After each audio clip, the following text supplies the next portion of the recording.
Ryan here with Dark Rangers Inc. And today we have a very important video for you guys, one that's 365 days in the making, because we are going to do the 1-year review on the big red marketing juggernaut ZWO's entire ecosystem. So stay tuned.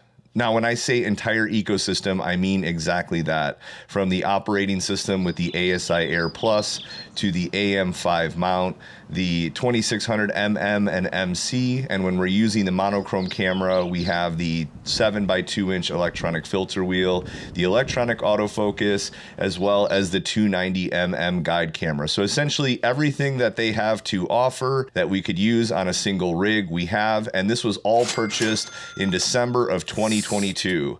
The goal was to put together a really lightweight, feature-rich, portable rig that was reasonably priced, but also hopefully providing good quality as well. And when I thought about how to do this review, I came up with 4 categories that are really important to me. You have value, quality control, and customer support / warranty. Now, you might be asking yourself, Ryan, why did you get all of your eggs in one basket going with one brand for so many different products? And that's actually a good question and something that I usually wouldn't do. The story goes, I had an entire rig and I decided to take a little bit of break on astrophotography about 2 years ago. And because I'd kind of pieced it together from parts that I wasn't really excited about during the pandemic when there wasn't a lot available, I decided to just sell it all off. The only piece of equipment that I had that was ZWO prior was a 2600 MC and the ASI Air Pro. I got rid of everything and then decided to rebuy it all when I was coming back into the hobby. The AM5 had been out for a short amount of time, was really popular. I was already familiar with the ASI Air Pro, even though I did have some issues with it that I'll discuss in a little bit.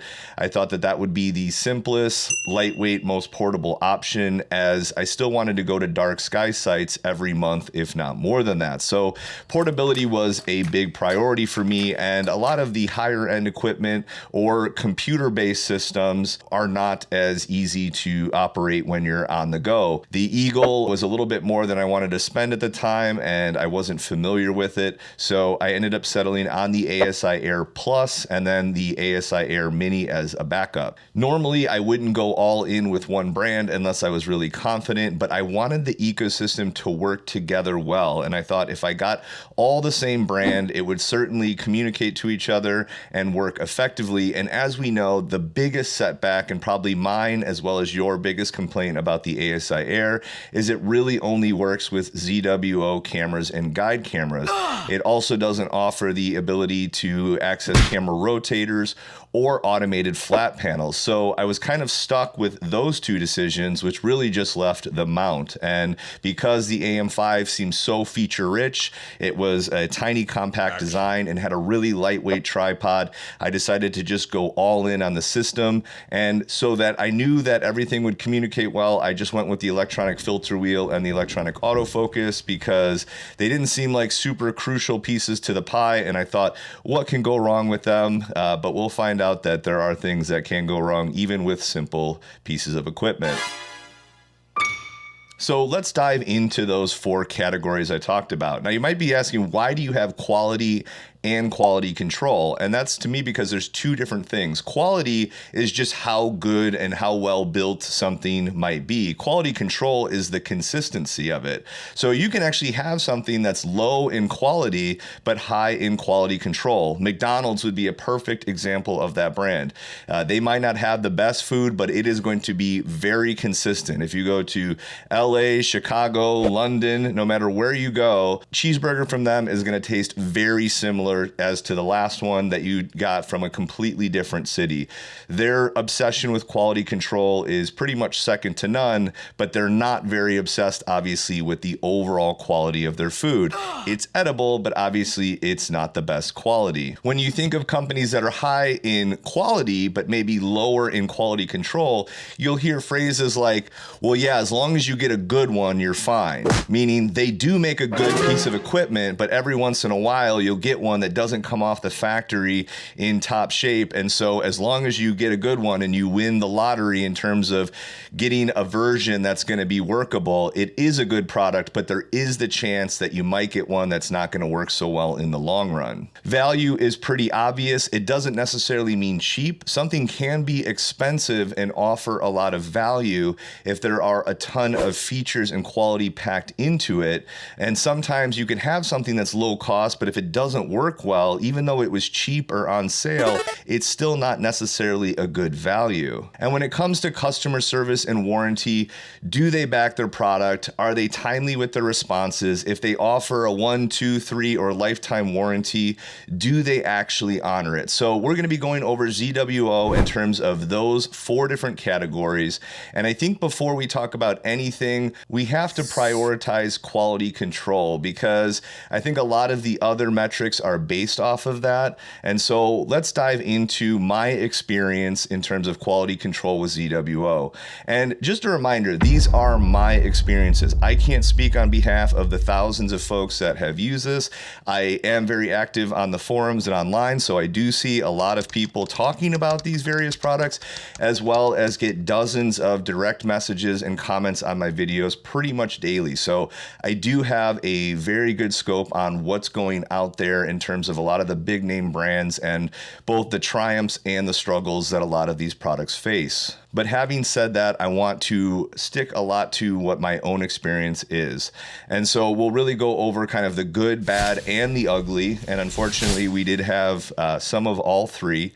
And so let's dive into the quality control piece. So when I look at the different elements that I've purchased from ZWO, just going through at a high level, what has gone well? Well, I haven't had any issues with my 290 guide camera or the ASI Air Plus up to date. Now, the ASI Air Plus has gotten a little bit more finicky in terms of connecting. I find that I do lose connection quite a bit, and sometimes the load speeds for photos can take forever. Even if I'm 15 or 20 feet away, it can take 30 seconds, sometimes a couple minutes, just to load a photo from a 2600 MC or MM. But overall, it has worked, and I haven't had any major issues with that. Now, having said that, I did have a problem with my ASI Air Pro previously, and it is why I do power my 2600 cameras separately from the ASI Air. My original ASI Air Pro, I was powering the 2600 MC one night, and it was the only thing I was powering. It wasn't a cool night, so I didn't have any dew straps going, and from just powering the camera, it ended up frying out all 4 of the 12 volt out ports. So the computer system still runs on that, but you can't power anything out of the 12 volt out. So that's why I replaced it. I did actually keep it. It's kind of my third backup. It will run the system and kind of limp through a night, but it doesn't have all of the capabilities. Some other issues that I've had, the 2600 MM has actually run fairly flawlessly, so I've been pretty lucky there. No oil leak issue, nothing like that. But the 2600 MC, the second time I used it, the USB port in the back went out, and that was a symptom of a bigger issue that happened a couple months later where the entire motherboard went out. Now, we'll dive into the customer service aspect of it later, but the problem with this situation is, even though I had reported to them after literally the second use that I was already having issues, their solution to the problem was for me to just get a USB hub. And so after spending at the time $2,000 on a brand new camera, I was told, yeah, we're not going to really fix that. Just go ahead and grab another piece of equipment that's going to cost you more money, even though this went bad on the second time. Now, later on, the entire motherboard ended up going out, and it would no longer communicate with the ASI Air. And so I had to completely purchase on my own a new motherboard because they wouldn't warranty it. So we're kind of foreshadowing into the customer service portion. And I was hung out to dry on that. Not a great experience, especially in the first couple months with the product. The electronic filter wheel had a similar problem. My motherboard went out after about 2 months. Again, no help from customer service on this one again, so I was basically blamed for it. I sent in a photo of the situation of just the filter wheel, basically. You really couldn't see anything from it, but they just asked for it. They somehow blamed me and said it was my fault on both of these issues, even though I had done absolutely nothing wrong, and I had to buy another motherboard and motor for that as well. The AM5 actually worked great for a number of months until about month 6, I started getting guide spikes. And this is where we're really going to dive into a specific example of customer experience. It's been a nightmare with all 3 of the issues, but I'll actually show you guys what it's been like dealing with this guiding spike issue with real emails and a realistic time frame. The sad part is it started in July 5th of this year with the first emails going out, and it is now mid-December and we still don't have a final resolution. And I've been ghosted on my last 2 emails. So for the last 3 months, I've been checking in like once a month. I either get a response where somebody tries to pawn it off on somebody else and they don't respond. And then on the last one in November, I sent out an email and nobody has responded. So the customer service, which we'll kind of go into next, has been probably is the worst experience I've had with any brand in any hobby I've had in my entire life. So it's been really bad. And I know that I've seen a lot of that online. Now, you might not have that experience. Maybe you got lucky, but I did just see a post a couple days ago from somebody who put in a ticket in March of this year and just got an email responding here in December. So I know I'm not the only one that's experienced this. And so when we get to more of the customer experience specific or customer service portion, I'll kind of go through what an email chain looked like with them. So I'm not going to bore you guys by talking about every single customer service issue I had, but I do want to show you some proof to back up what I'm talking about. And we'll go over my experience with the AM5. I don't want to go through all of the other several issues that I've had with them because I know a lot of you guys either own this mount or are looking to purchase it. It's also one of their more expensive products. So after having issues with these bad guide spikes, I post something on Facebook because I sent a general message to the ZWO customer service team, and it of course went nowhere. So this is not actually the first email on the guiding spikes. I then go onto the AM5 group on Facebook and share what's going on to see if I can get any help. And then this guy pretends like he's going to come in and save the day, and predictably he does absolutely nothing. So he asked me to send him a note with everything that's going on. I do, as well as some JPEGs showing the guiding spikes I'm getting. Here's a 17-second, almost 3-second, and 6-second. With the example of what the images look like after a 5 or 10 minute exposure. So I let him know I thought it was a fluke. It's really bad, and then it'll go back to 0.5 to 0.6 guiding. He, mentions, the aggression at 60%. Like, we all know that going from 60% to 40% is not going to fix a 12 or 17-second guiding spike. So anyway, I let him know, hey, what do you want from me? What do you need me to do? I said some of the things that you guys mentioned in the group, but I didn't want to have my warranty denied, so I'm not going to open up the internals and do lubrication. He says to send feedback through the bug feedback. I do that. Nothing happens, of course. And he goes, send me the logs or submit them online. So I submit them online. So now we've gone from my first message, which was probably in late June, to now July 5th, my first email. It's now 8 days later. We are on the 13th. Go ahead and submit the logs. It takes 19 days for them to even open up the piece of feedback that I sent into the ASIR. So 19 days later, they open it. It takes them another week or 2 before they send me a patch. And when they send me a patch, I install it. And then I'm still continuing to, once you get any type of experimental software from them, they ask you to download another program where you can send screenshots and feedback like this. So after I install the update, it doesn't work. I'm still getting the same type of thing. So I don't have those because that's all in their internal systems. But I have this up to show this is the type of screenshots I'm sending along with the message, hey, it's happening. and I'm doing this multiple nights. So, hey, another night ruined. Here's the screenshots. You can see like towards the end, I'm literally sending them like the weather report, to prove that there was no issues. I'm sending them a time-lapse video. This was 7 minutes, sped up to 60 seconds, just so they can see. The stars are so bad, they can't even get round stars to even do auto guiding. So I'm literally trying to provide them nonstop data over and over again. Here are more screenshots. And they're not replying. So from when they actually got me the update, which was about, early to mid-August to the middle of September, I'm sending them these reports. Finally, I get frustrated because after a month of them not responding, I tee off. And at this point, I share this big, long email. I share all of the other issues I've had about the ASI Air Pro failing, the motherboard on my 2600, the motherboard on my electronic filter wheel, and now I'm getting guiding spikes. So what does Simon do? Predictably nothing. He reaches out to this lady named Nancy. He forwards it. FYI, this has been going on internally for some time. Please see customer feedback. So that's September 14th. What do you think Nancy does? Well, we'll never know. Because then on November 5th, after not hearing anything from Nancy, Simon, ZWO, or anything, my guiding and mount performance is still completely unacceptable.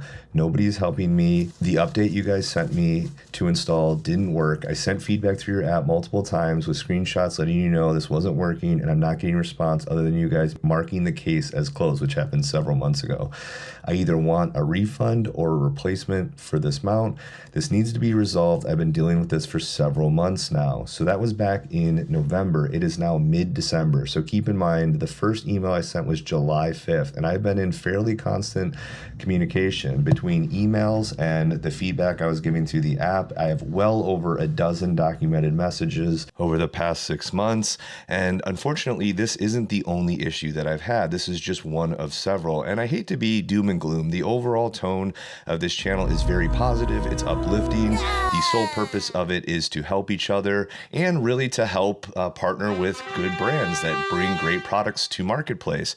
And I've really tried to go out of my way to give them a ton of documentation, give them a lot of communication, feedback, screenshots, all the information that I could so that they could come through and do the right thing. And it's very clear to me at this point, after several months, they are just not going to. In the past, I've had to pay for the issue and fix it myself. One thing that did come out of it is I do have a brand that I trust more than anything, and that is Agena Astro.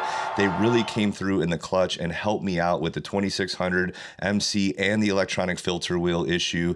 They stepped in when the manufacturer wouldn't, and so that is why I'm so loyal to them. That is why I tell you guys to use the links in the description. They are ultra fast, and they really stuck by me. They went above and beyond in a way that was beyond the call of duty, and I really do appreciate Agena Astro. And right now, the current status of the mount is it will work intermittently, but I do have to throw away subframes pretty much every night because of those bad guiding spikes. So that's kind of where I'm at. So when we look at customer service and quality control, if we're giving it 5 stars, I will give quality control a 2 out of 5 because, again, from my 7 products, some of them have come out okay, even though 4 of them have had issues. And from a customer service and warranty standpoint, I really don't see any other option but to give 0 out of 5 stars. It has not been great, and it's been one of the most unpleasant experiences with any company that I've had to deal with, unfortunately. When we look at quality, I think this is where we do see a little bit of an uptick because, as I said earlier, if you do get a good piece of equipment from them, they are fairly feature rich. We do have to remember, after all, that ZWO is more of a budget-oriented company, and although the prices do seem high to us relative to some other brands, they are actually fairly budget-minded for how many features they pack in. It's just really important that those features obviously work. The design and some of the intuition that goes into the ASI Air and the AM5 mount are great, and when everything is working, it is a decent product. I have to give credit where it's due. So from a quality standpoint, as long as you get one that passed quality control, you didn't get an oil leak, you didn't have any of the issues that I have, and you happen to get lucky and go through that gauntlet, you will be left with something something that should work, you know, at least a couple years and give you some pretty good results, which really ties into our final topic of value. Now, when you look at some of the competitors to ZWO that have very similar setups like Player One, there's some cameras that I know Quiv and other folks have featured on their channels that are lesser known. They do offer something like the 2600, for example. We'll just use my camera with the 571 Sony sensor for quite a bit less money. But in terms of the total package with the mount, the ASI Air, I do feel like for $200 to $300, depending on which one you get, it is a fairly feature-rich package for what it is. You obviously can't hold it to the same standard as an Eagle or a full-blown computer because it's nowhere near the same cost. So you do get a fairly good amount of features for your dollar amount. You can go cheaper on some of the things like the camera. I know there are some other strain wave gear mounts that are coming out, but they also are not proven and they're by lesser known or fairly unknown manufacturers. So from a value standpoint, you know, I don't think it's horrible. I would probably go 3.5 out of 5 stars in terms of the overall value. If you do get a good product and it is working properly, you do get a fairly good amount of features for the dollar that you put in. And it does seem like there is a good amount of thought and intention that goes into the design of their products. The ASI Air is probably going to be one of the simplest ways a beginner can do imaging. So there are some pluses. There are some things that are redeemable overall. I have been able to get some great images. I did want to kind of feature those throughout the past year. Even though there have been a lot of struggles, I have been able to persevere. And you know what? I know a lot of you guys might be thinking, yeah, but there are solutions to all of those things. Did you try this? Did you try that? First of all, I would say I probably have tried and have done hours and hours of problem solving on my own before I even reach out to the company. I only do that kind of when I'm at my wit's end, when I've exhausted all of the people that I know in the industry, online forums, etc. But in the instance of some of the feedback with the AM5, they were telling me to open it up and lubricate and do some other things. As soon as you guys open these things up, whether it's a camera, mount, etc., they will void your warranty most of the time. So I really recommend avoiding that unless you are very technically proficient and know for a fact you're going to be able to fix it. So let's go ahead and wrap it up. What's the conclusion? Would I do this again? And I think you guys can see that the answer is probably no. I did spend a ton of money all at once in December, and so I did have to make a little bit of sacrifices because between the computer, the mount, all the accessories, and the system that I bought to actually process it all, it was probably about a $15,000 to $16,000 a month. And some of the extra money that I would have wanted to spend on something like the Eagle, I just wanted to be somewhat financially prudent when spending that kind of dollar amount. And so because I went with the ASI Air, I was kind of locked into the ecosystem. I would like to work with either Prima Luce, so if you're watching, or another company that does a mini computer and do a portable, easy to use Nina setup so that we are open source and it can open us up to all different brands of cameras, including some of the accessories that you just can't run at this point with the ASI Air. So if you did just buy a bunch of ZWO products, I hope I didn't terrify you. You do have a high likelihood that you will not have issues. I'm not saying this is going to happen to everybody, and I truly wish you the best of luck. I know a lot of you guys have great experiences, and like I said, with my 2600mm, I've had no problems. My guide camera has worked flawlessly, so I have had some things that have worked great. If you are thinking about buying, let this be my cautionary tale, and perhaps you look at some other options that may require you to save up a little bit longer, or in the event of maybe being a little bit more tech savvy and building a mini computer, which will allow you to explore other brands. I wanted something a little bit more simple, portable, easy to throw in a box and take to a dark sky site. So that's something that I didn't choose. So guys, that'll do it for my 1-year review of the complete ZWO ecosystem. Thank you guys so much for all your support. You guys have been amazing, and hopefully this was helpful to you. As always, the most important thing when we're talking about gear is that you actually get out and use it. And so until the next one, as always, clear skies.